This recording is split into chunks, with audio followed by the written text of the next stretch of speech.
bitter criticism. This time, doing the genocide this year. I'm not sure about it, but what I'm sure is always on Al Jazeera app right here.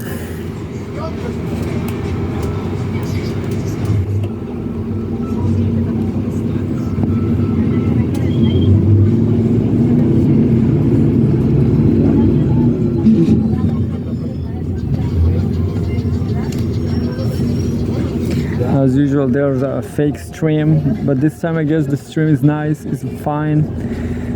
The headline says, live update, US vetoes another Gaza ceasefire resolution, Hezbollah set for long war. The US accuses the other 14 UN Security Council members of rejecting attempts at reaching a compromise by Farah Najjar, November 20, 2024.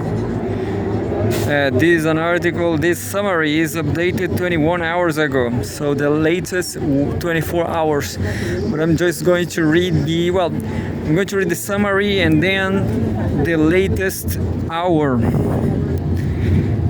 The latest hour update. The United States has vetoed a United Nations Security Council resolution for a ceasefire on Israel's war on Gaza, accusing the other 14 council members of cynically rejecting attempts at reaching a compromise. So, this is the land of freedom, the freedom land, the United States vetoing a ceasefire. Hezbollah leader Naim Qassem demands a complete ceasefire and, quote, protection of Lebanon's sovereignty, unquote, in any deal with Israel ahead of U.S. envoy Amos Hochstein's planned meeting with Prime Minister Benjamin Netanyahu. And the latest three, the director of Kamal Adwan Hospital in northern Gaza says 17 malnourished children arrived at the facility, which lacks the supplies to treat them. Take them to Chile. Right here we have food. We have some food here. Israeli forces are firing on the building and are not allowing any people or medicine in. Yeah, you know, I can take care of 17 children, I guess in a gymnasium, you know, some church, who knows. Israel's genocide in Gaza has killed at least 43,985 Palestinians, almost 44,000. I bet it will be 45,000, you know. I'm pretty sure that tomorrow there will be in this pace, in this very pace, in this with this rhythm, tomorrow for sure, with an average of 30 Palestinians killed. Tomorrow there will be 44,000 Palestinians killed. And, well, the wounded are 104,092 since October 7, 2023, more than 1 year ago. An estimated 1,139 people were killed in Israel during the Hamas-led attacks that day, and more than 200 were taken captive. In Lebanon, at least 3,558 people have been killed and 15,123 wounded in Israeli attacks since the war on Gaza began. Anyway, so November 20, this is the, November 20 is the Black Conscious Day in Brazil.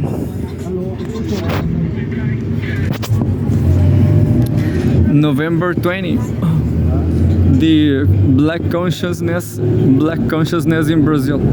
Anyway, China's Xi calls for Gaza ceasefire report.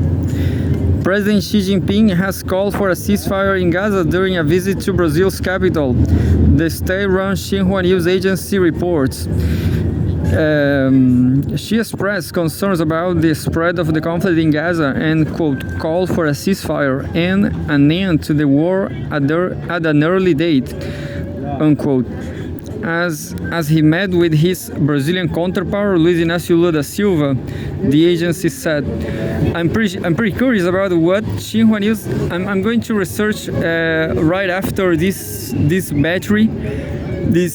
genocide dossier. I'm going to research about Xinhua News Agency, but CGTN is not talking about the long-range missiles allowed from Biden to strike deep inside Russia. So maybe they will say something about. Maybe they said something about today. Who knows? And November 20,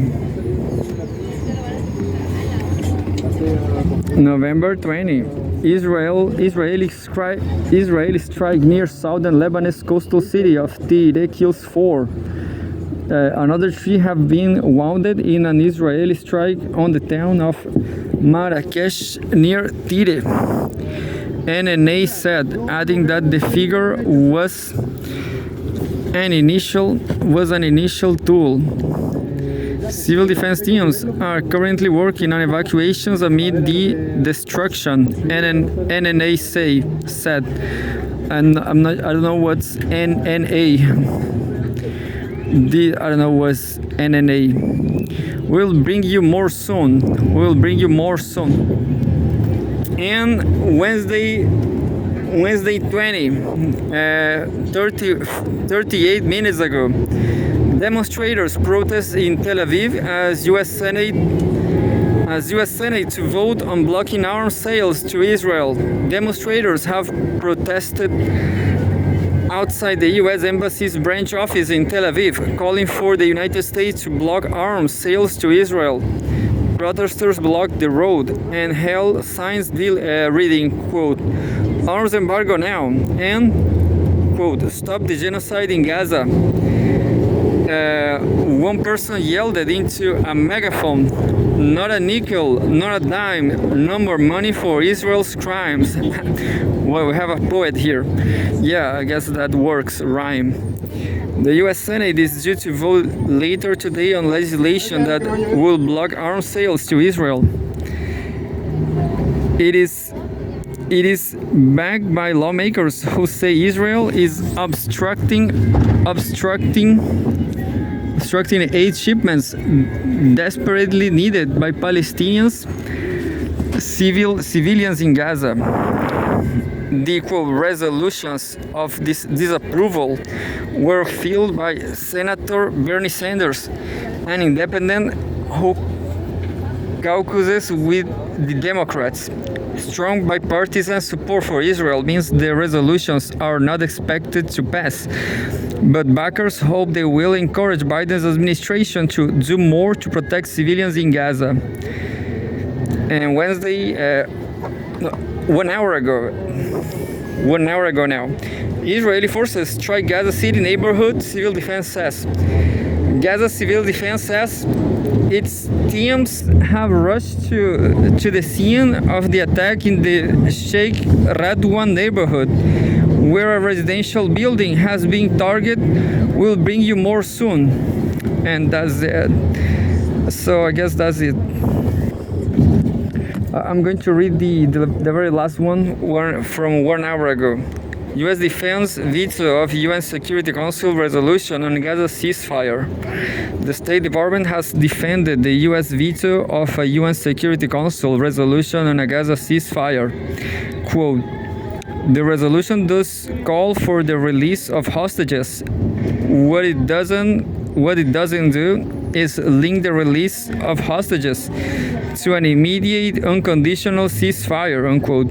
Spokesperson Matthew Miller said during a news briefing, its fellow members, all of whom voted for a resolution, roundly criticized the U.S. for blocking the measure put forward by the Council's 10 elected members. France's ambassador Nicolas de Riviere said the resolution, quote, very firmly required the release of captives. After blocking earlier resolutions on Gaza, Washington in March abstained from a vote would allow a resolution demanding an immediate ceasefire to pass. And that's it by now. The genocide dossier is a daily effort by Al Jazeera to say the truth about this genocide in the Middle East by Israel, backed by the US.